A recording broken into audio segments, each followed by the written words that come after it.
glad you're joining us. Each day is filled with so many choices, and we're grateful you've chosen to make us a part of your day. My name's Angel, and I get the pleasure of kicking off a new series, Light of the World. When I think of the Christmas season, I think of a time it's supposed to be the most wonderful time of the year. But for many people, it's complicated. It's a time of year that can be stressful, you're worried about money, unmet expectations, the feeling of the pain of absent loved ones. So what do we do when the magic and the wonder of the Christmas season feels nowhere to be seen?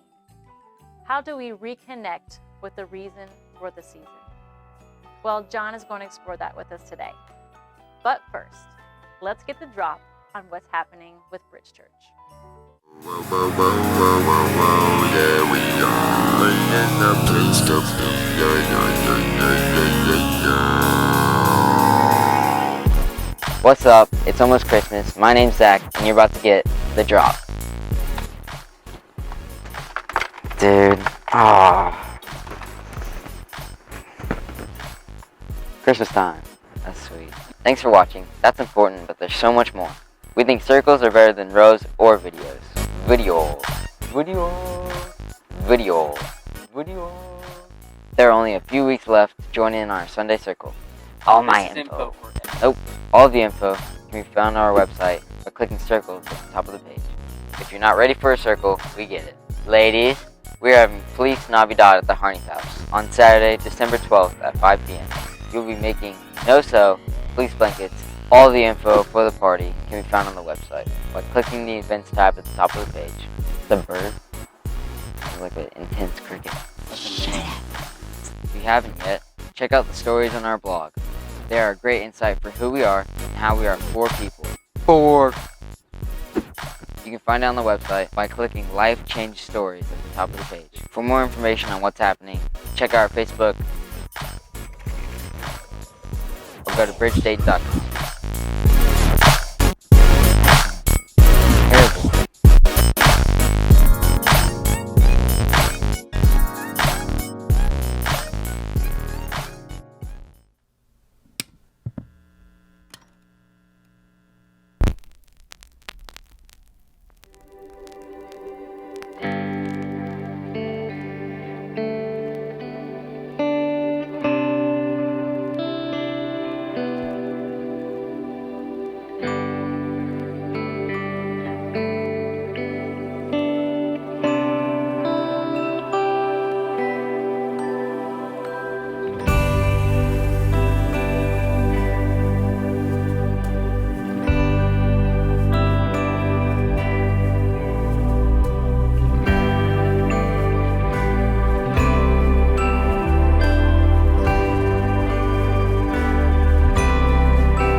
I have a confession to make. I'm not a huge lover of Christmas. In fact, my family thinks me a bit of a Scrooge. But as I've gotten older, I try a little bit more. Just the other night, I took my wife Angel for a drive to do one of her favorite things, to listen to Christmas music and look at the Christmas lights, because I married a girl who loves Christmas, and to her, this truly is the most wonderful time of the year. But for many people, that's not true, because here's the thing at Christmas that makes it wonderful and sometimes kind of terrible. It's mostly wonderful, but the thing that creates the tension at Christmas is this. Christmas exaggerates all of the bad and at the same time points us to something incredible. Christmas is the most wonderful time of the year, but not always because of what's happening, but because what's happening often at Christmas is we are reminded that there are problems that we can't solve, right? There are people we can't control, and there are expectations that we can't meet. And the truth is if we pause long enough to look into the mirror, I'm the problem I can't solve, and I'm the person that I can't control, and I'm often the one who set the expectations that I can't and other people can't meet. So at Christmas, it really is the most wonderful time, but it's not wonderful because of what's happening.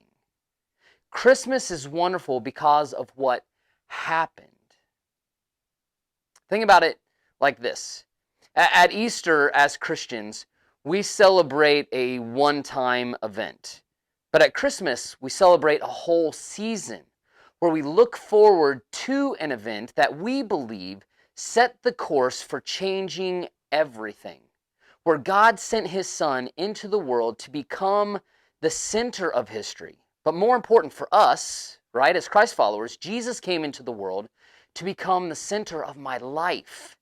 And when Jesus becomes the center of our lives, it centers our lives on something stable, something hopeful, something that can give us a sense of purpose, a sense of calm, even though there are many things to fear. There's a sense that Christmas isn't the most wonderful time of the year because of who physically is with us or what physically is going on, but it's the most wonderful because at Christmas, we are reminded who is for us. And the darker that things get, and the more complicated that things get, and the more exaggerated it gets this time of year, but at the same time, we can focus on the light of the world that came into this world to make an amazingly practical difference in our lives. Now, if you grew up in or around the church like me, you know that at the beginning of what we call the New Testament in the Bible, we find the books of Matthew, Mark, Luke, and John, the Gospels. And all four of these give an account of the birth of Jesus. But John's is very unique, and for many reasons. But the biggest is because John is writing his later on in life as a very old man. And when John sat down to write his gospel, it seems like, and I don't know this, but it seems like he was writing it down because he doesn't have a lot of time left. And he wants to make sure that the historical accounts that he knows gets passed along. Now, John is the person who reduced God to a single word. He's the one who made it as simple and as clear as he possibly could when he said that God is love.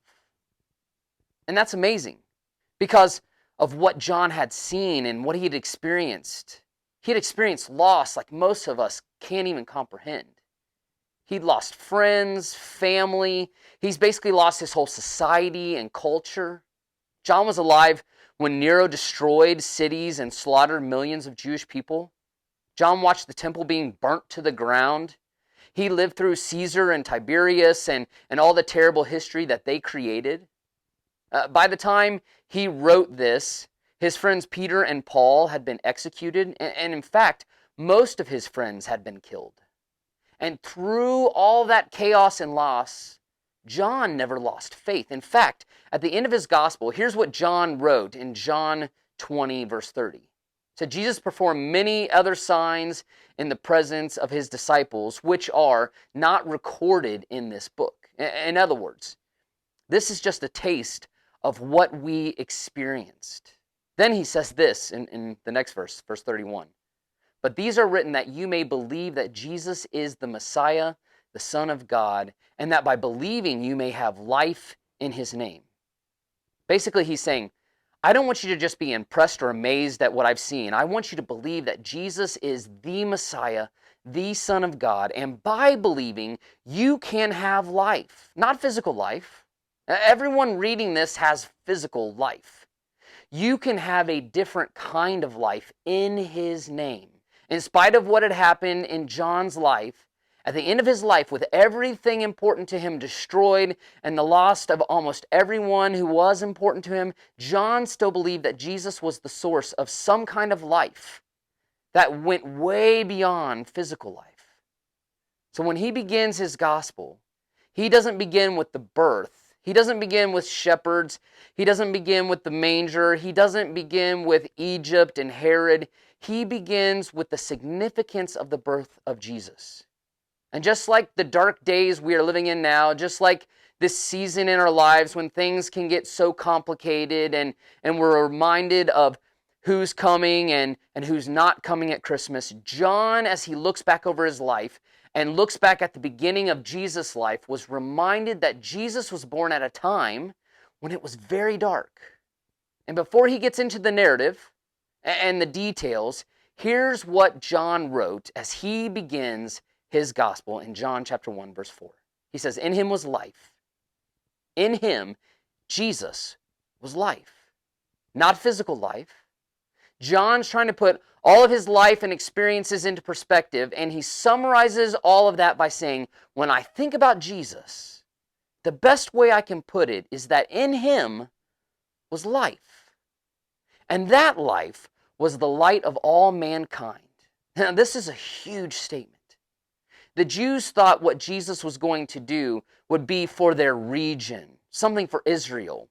But as John looks back, thinking about it all, he sees and shares that what Jesus did wasn't just for the Jews, wasn't just for Israel, but he brought an element of life and a light that was for all mankind. And this is very significant because John was there when Jesus had risen from the dead. And everyone asked Jesus, so, are you going to reestablish Israel as a kingdom now? But Jesus said, listen, the reason that you are here isn't about that. You're here to go into every single nation and share with every group of people what you have seen and what you've heard me say. You are to make disciples of all nations. This light isn't a Jewish light. This is a light for all mankind. Then John says this, and this is really awesome, in verses 4 and 5.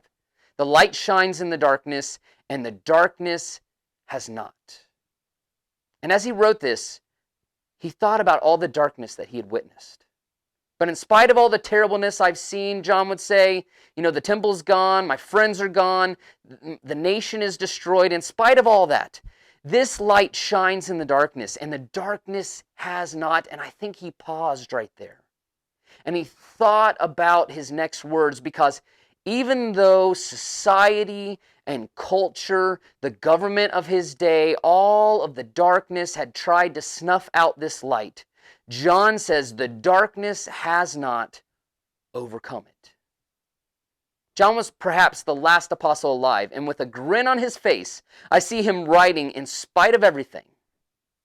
In spite of everything this world has tried to do to eradicate the light that is life, the darkness has not overwhelmed it. It hasn't put it out. Caesar couldn't do it. Tiberius couldn't do it. Nero couldn't do it. The destruction of the Jewish temple didn't do it.